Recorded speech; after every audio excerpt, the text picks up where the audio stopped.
देखा एक ख्वाब तो ये सिलसिले हुए, दूर तक निगाहों में है गुल खिले हुए। भारत का भूगोल। सभी साथियों को प्यार भरा नमस्कार। मैं आपका होस्ट एंड दोस्त अजय कुमार आज आपका तहे दिल से अपनी ऑनलाइन क्लासेस में स्वागत करता हूं। देखो मेरे भाई, अपने जो पढ़ रहे थे, मैं बताकर गया था कि एसएससी जीडी का मैं कंप्लीट जो कोर्स है निःशुल्क, वो आपको ऑनलाइन क्लासेस के माध्यम से उपलब्ध करवा दूंगा। सुनना, विद्यार्थी कहते हैं गुरुजी मैथ में निकाल देते हैं जी, रीजनिंग भी निकाल देते हैं, हिंदी भी निकाल देते हैं, जो तकलीफ जो दिलाता है वो ये सब्जेक्ट। तो इसी आकांक्षाओं के साथ मैं आपके सामने हाजिर हुआ हूं। बिल्कुल डेडिकेशन के साथ आपको सारी क्लासें देखनी है और हम जल्द ही एक ऐसे स्टेज के ऊपर होंगे, किसी को भी कहेंगे कि जियोग्राफी का कोई मर्जी प्रश्न पूछ ले भाई, तकलीफ नहीं दिला सकता। तो आइए शुरुआत करते हैं भारत के भूगोल की। देखो, सबसे पहले मैं चर्चा कर दूं इस नाम पे, जो हमारे पास नाम आया है भूगोल। तो इस भूगोल नाम पे मैं चर्चा करके बता दूं आपको। मेरे भाई ध्यान से सुनना, अगर आपसे प्रश्न पूछे गुरुजी क्या कि भूगोल का जनक किसे कहते हैं, सुनना, भूगोल का जनक, तो जनक कहते हैं हिकेटियस को। 6-7 लाइनें कार आप ऐसे देखो कि इसके अंतर्गत हम नॉर्मल थ्योरी को जाने। तो भूगोल का जनक किसे कहा जाता है भाई? हिकेटियस को। इसके बाद वर्तमान भूगोल का जनक पूछे, क्या वर्तमान भूगोल का जनक, वर्तमान भूगोल का जनक, वर्तमान अक्षर आजकल चल रहा है ए, तो ऐसे याद रखना मेरे भाई, अलेक्जेंडर। अलेक्जेंडर को वर्तमान भूगोल का जनक कहा जाता है। इसके बाद सुनो, अगर आपसे पूछे व्यवस्थित भूगोल का जनक गुरुजी बताइए किसे कहते हैं, तो याद मैं अपने आप करा दूंगा, सुनना ध्यान से। व्यवस्थित भूगोल का जनक कहा जाता है इरेस्टोस्थनीज को। किसे कहा जाता है? इरेस्टोस्थनीज को।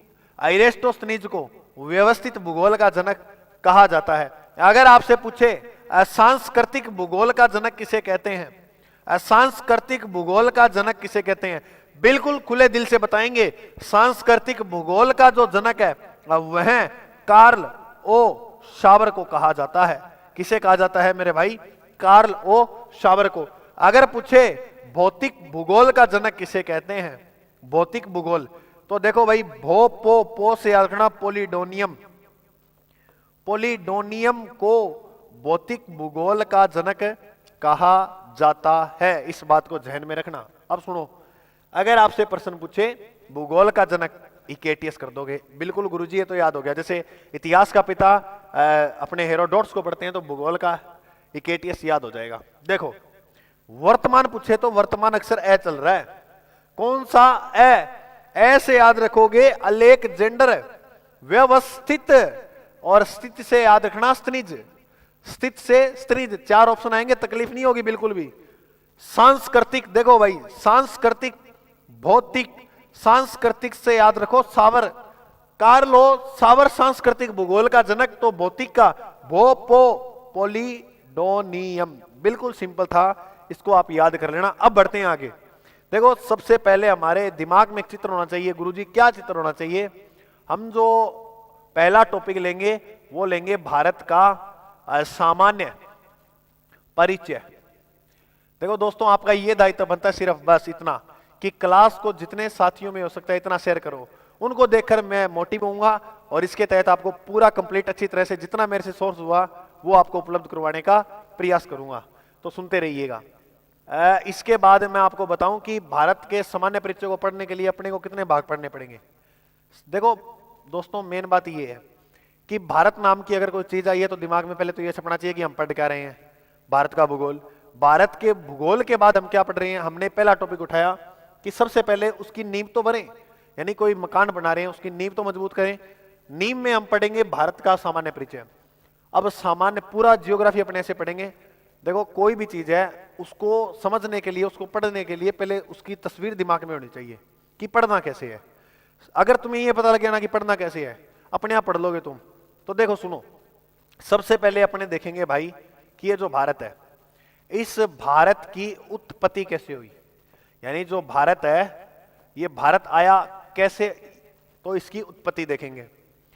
दूसरा जो पॉइंट देखेंगे भाई लोगों, वो देखेंगे भारत की स्थिति व विस्तार का। दूसरा जो पॉइंट देखेंगे अपने वो क्या देखेंगे, भारत की स्थिति व विस्तार जो है वो किस प्रकार बनता है। बिल्कुल गुरुजी। तो तीसरा पॉइंट क्या रहेगा, तीसरा जो पॉइंट रहेगा वो रहेगा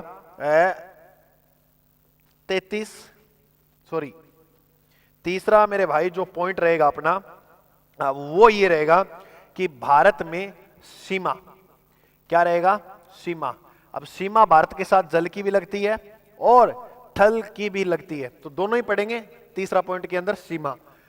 अब इसके बाद जो आगे चौथा जो पॉइंट रहेगा वो रहेगा कि भारत में छोटे बड़े, कि भारत का सबसे बड़ा राज्य, भारत का सबसे बड़ा जिला, भारत का सबसे छोटा राज्य है, भारत का सबसे छोटा जिला।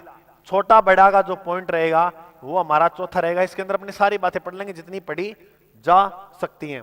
और अंतिम और आखिरी जो हमारा पॉइंट होगा वो ये होगा कि भारत में कितने राज्य हैं, उन राज्यों को अपने मानचित्र के अंदर भरना सीखेंगे पहली बात तो। उसके बाद दूसरा, इसी के अंदर अपने एक पॉइंट और पढ़ेंगे, केंद्र शासित प्रदेश।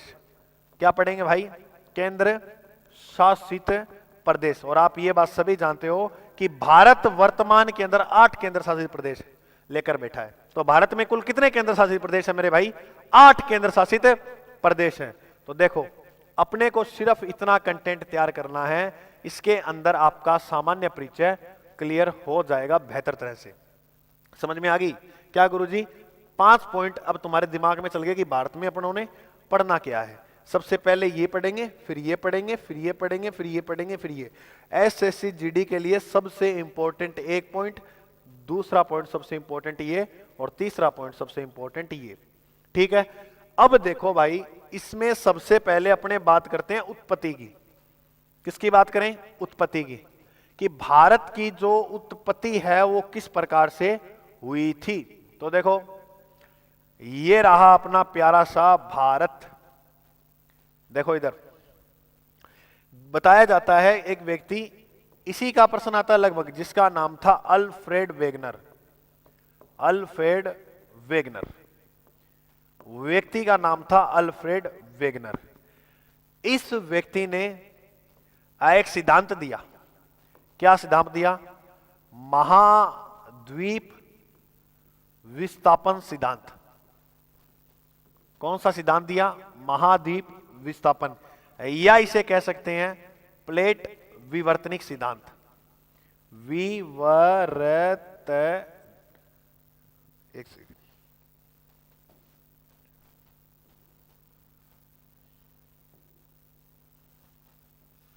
प्लेट विवर्तनिक सिद्धांत। अब प्लेट विवर्तनिक जो सिद्धांत था वो किसने दिया था? तो आपका प्रश्न रहना चाहिए अल्फ्रेड वेगनर ने दिया था। गुरुजी इसमें क्या बताया था इस भाई ने? इसने ये बताया था कि दुनिया गोल है। बिल्कुल भाई, दुनिया गोल है। ये रहा अपना ग्लोब। ये अगर आपसे प्रश्न पूछे कि ग्लोब का निर्माता किसे कहते हैं, क्या प्रश्न पूछे? ग्लोब का निर्माता। तो ग्लोब का जो निर्माता है वो कहा जाता है मार्टिन बेम को। किसे कहा जाता है भाई लोग? गुरुजी वो कहते हैं मार्टिन बेम को। सुनिएगा ध्यान से।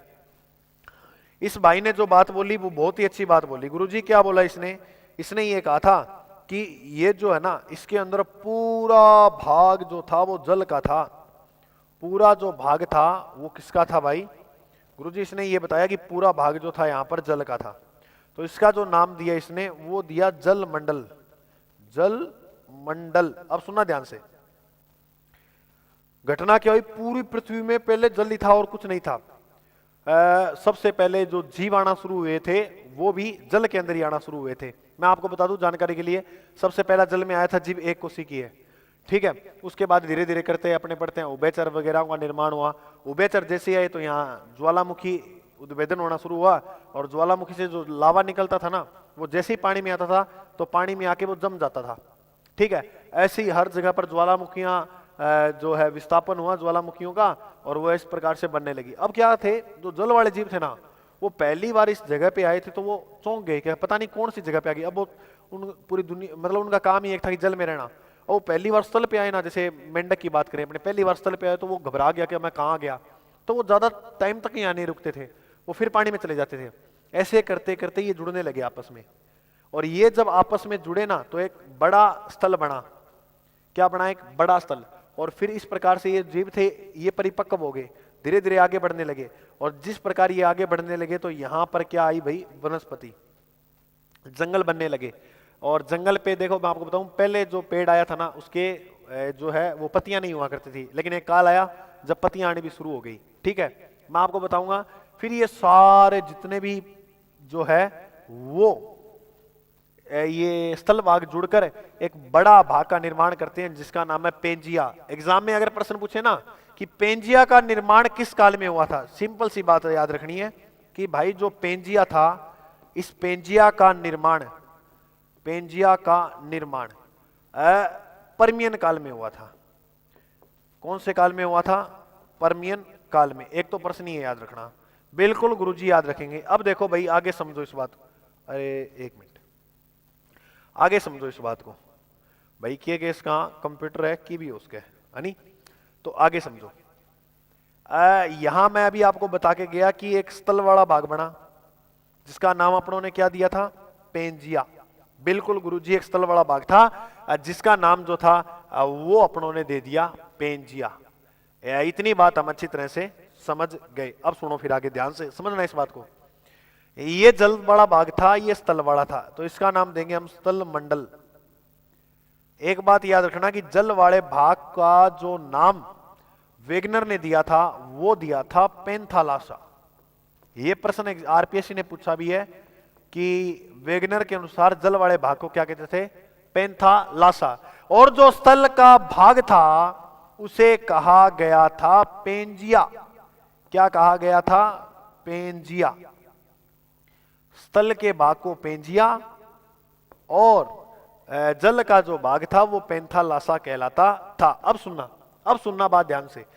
बताया जाता है कि याद कैसे किया जाए। ये जल में लाश तैरती है, डेड बॉडी, यानी लाश कहां तैरती है? जल में। तो जल वाले भाग को लाश कहते थे, पेंथालासा जल वाले भाग को। स्थल बच गया वो पेंजिया। क्लियर गुरुजी? अब देख भाई, एक चीज और बताता हूं मैं आपको। चलो इसमें ऐसे हिसाब करके देखते हैं अपने इसको। ये भाग है ना, एक ऐसी हलचल हुई इसके अंदर, पृथ्वी के अंदर, ये भाग जो वो टूट गया। टूटकर ये वाला जो भाग था वो पानी में तैरकर अलग हो गया, ये वाला भाग था वो तैरकर अलग हो गया, और भाई बीच में इसके क्या भर गया? जल। क्या भर गया? जल। और यहीं पर एक भाग और टूटकर बना था गुरुजी। ये जो टूटने वाला भाग था, इसका नाम क्या था? इसका जो नाम था वो था टेथिस सागर। क्या था? टेथिस सागर। अब गुरुजी ये दो भाग हो गए स्थल के, एक ऊपर का एक नीचे का। तो ऊपर वाले भाग का नाम अलग होगा, नीचे वाले भाग का नाम अलग। इसे हम बोलेंगे उत्तरी भाग, और इसे बोलेंगे दक्षिणी भाग। इसे क्या बोलेंगे गुरुजी? अब मेरे भाई, इसे बोलेंगे उत्तरी भाग, और इसे क्या बोलेंगे? इसे बोलेंगे दक्षिणी भाग।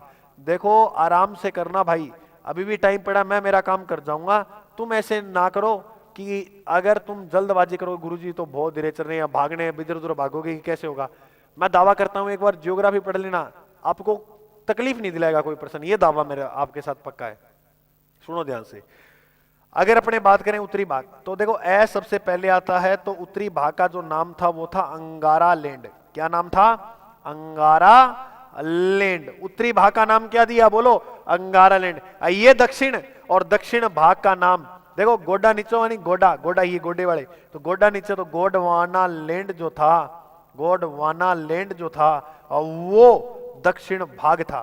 दक्षिण भाग को गोडा बोलते थे, गोडवाना लैंड।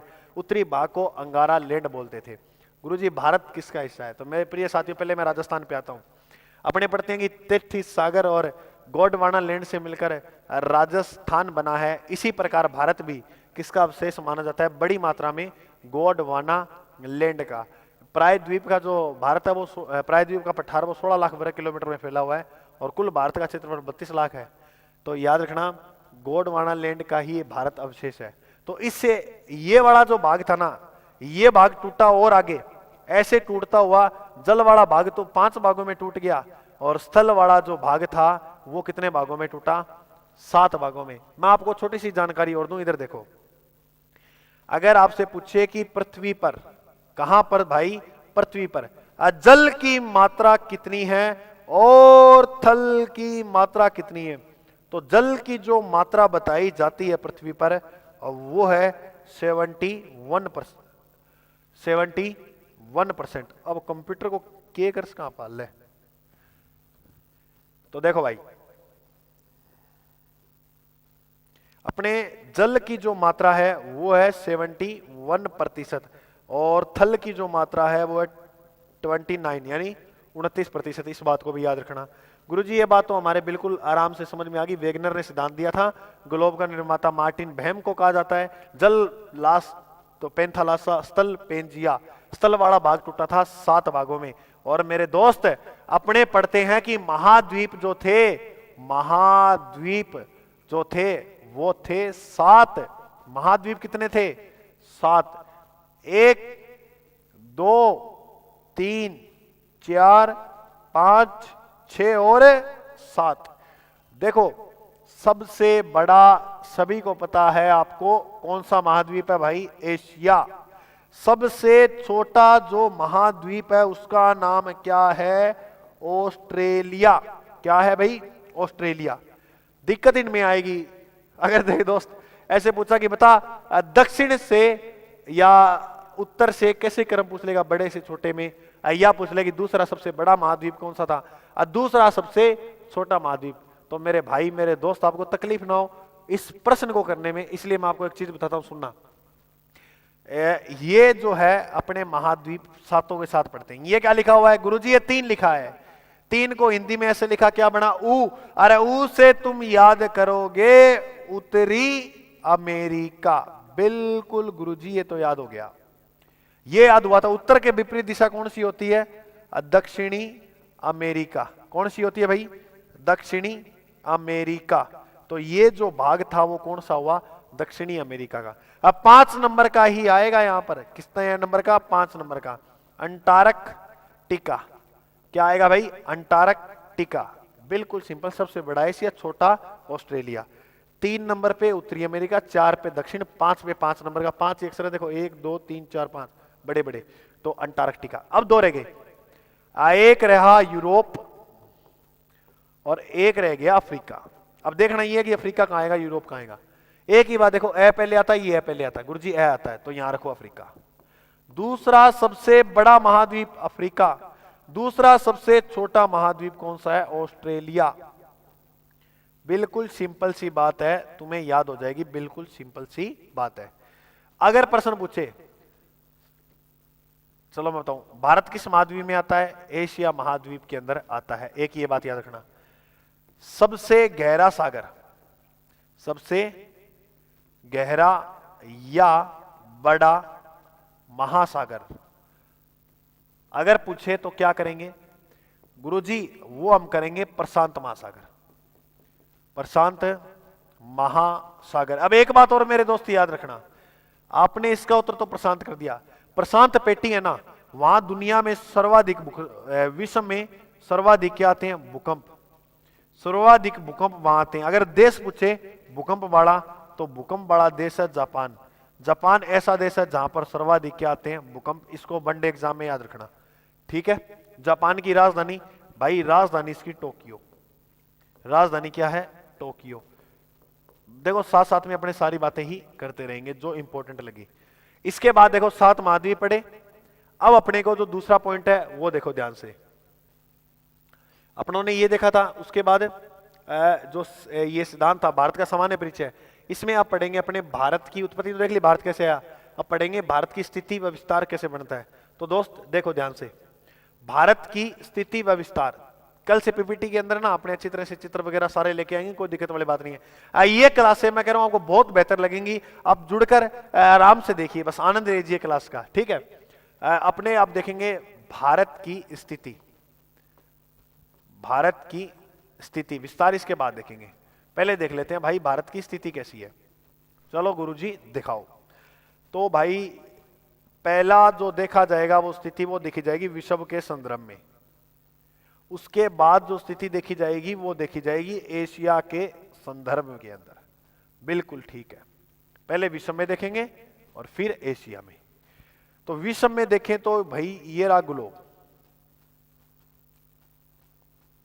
एशिया महाद्वीप के अगर संदर्भ में देखी जाए बात तो इस प्रकार से अपना महाद्वीप बना हुआ है एशिया।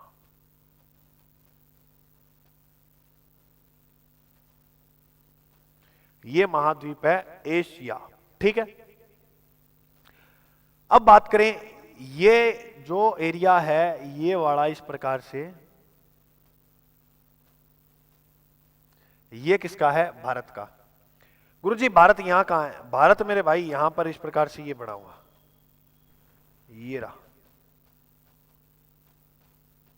सारे जहां से अच्छा हिंदुस्तान हमारा।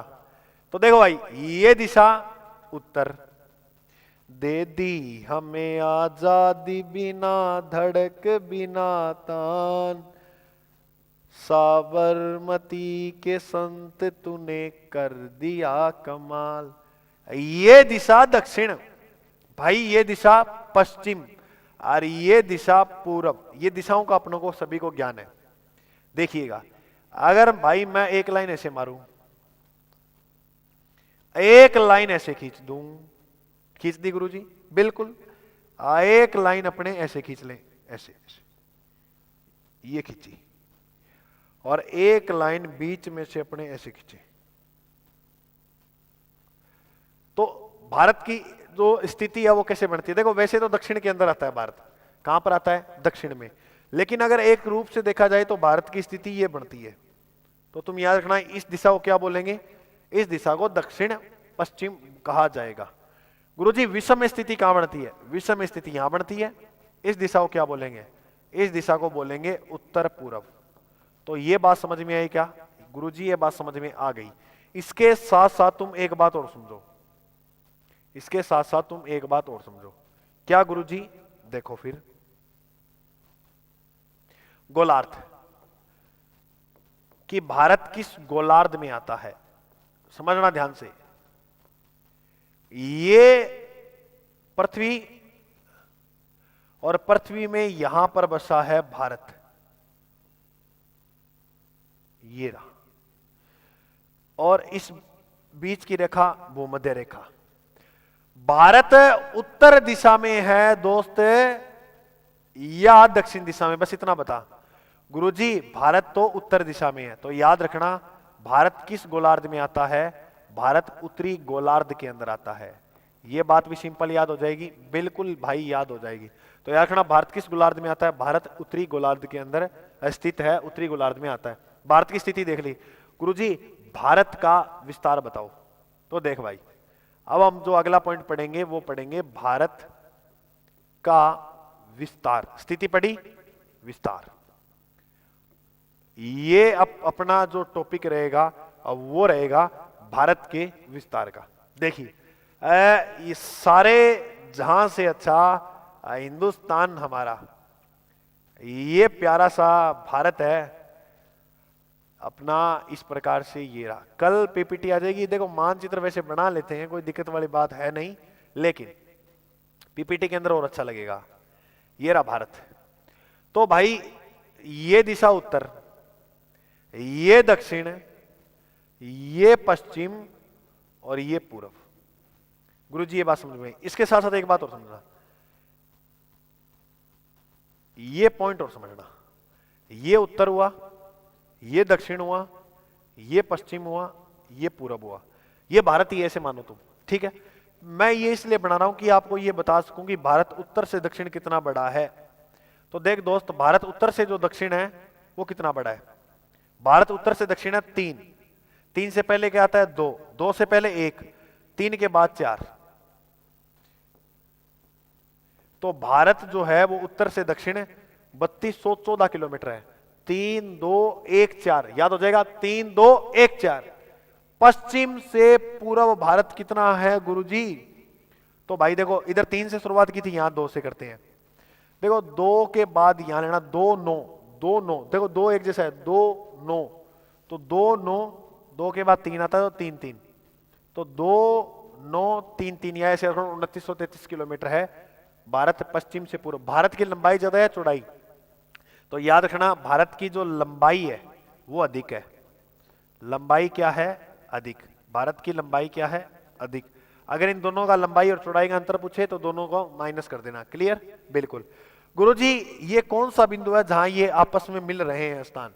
तो भाई ये जो स्थान है इस स्थान का नाम है झांसी। और झांसी कहां पड़ता है? यूपी के अंदर। अगर आपसे प्रश्न पूछे, देखो एक रास्ता ये जा रहा है, एक रास्ता ये, एक ये जा रहा, एक ये जा रहा, एक ये जा रहा, जहां से 4 रास्ते जाएं उसे कहा जाता है चौराहे। तो भारत का चौराहा किसे कहा जाता है? झांसी को। किसे कहा जाता है? झांसी को। अगर प्रश्न पूछे, जैसे राजस्थान का हृदय पूछा करते हैं, अगर प्रश्न पूछे कि भारत का हृदय, भारत का दिल, तो देख भाई, ले जाएंगे दिल वाले दुल्हनिया ले जाएंगे। दिल जो है वो दिल्ली में है। दिल्ली दिल वालों की, मुंबई पैसे वालों की, सुनते हैं ना? तो दिल कहां है? दिल्ली के अंदर। दिल दिल्ली में। बिल्कुल। अब देखो गुरुजी ये उत्तर में शुरू कहां से होती है जो आपने लंबाई ली है, और दक्षिण में कहां तक जाती है? तो देखो भाई उत्तर में ये शुरू होती है कोल करके, तो कोल करेंगे इंदिरा को। कोल किसको करनी है भाई? कोल गुरुजी कर देंगे इंदिरा को। तो ऊपर जो स्थान है उसका नाम है इंदिरा कोल। एक सेकंड,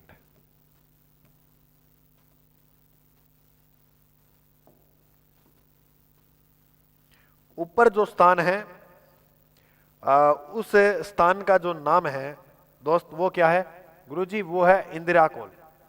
तो कोल ऊपर लगती है तो कोल ऊपर ही लगाएंगे भाई। तो इंदिरा पॉइंट का, इंदिरा पॉइंट यहां पर दोस्त, इंदिरा पॉइंट यहां पर, इंदिरा पॉइंट यहां पर। यहां कहां गुरुजी? देखो ध्यान से सुनना, यहां पर एक पॉइंट है और इस पॉइंट का नाम है बृहद निकोबार। अंडमान निकोबार दोनों अलग अलग है, आपको पता हो, नाम लेने में एक आता है लेकिन अलग अलग है।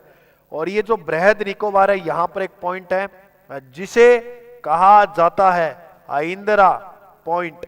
और इसी इंदिरा पॉइंट का प्राचीन जो नाम था वो था पिग मिलियन पॉइंट। तो पिग मिलियन पॉइंट वो इसी का प्राचीन नाम था इंदिरा पॉइंट का ही। लेकिन हमें तो यहां तक देखना है। तो ये वाला जो बिंदु है वो है कन्याकुमारी। कन्याकुमारी गुरुजी, कन्याकुमारी भारत के किस राज्य में है? तो ये भाई मेरे दोस्त तमिलनाडु के अंदर है।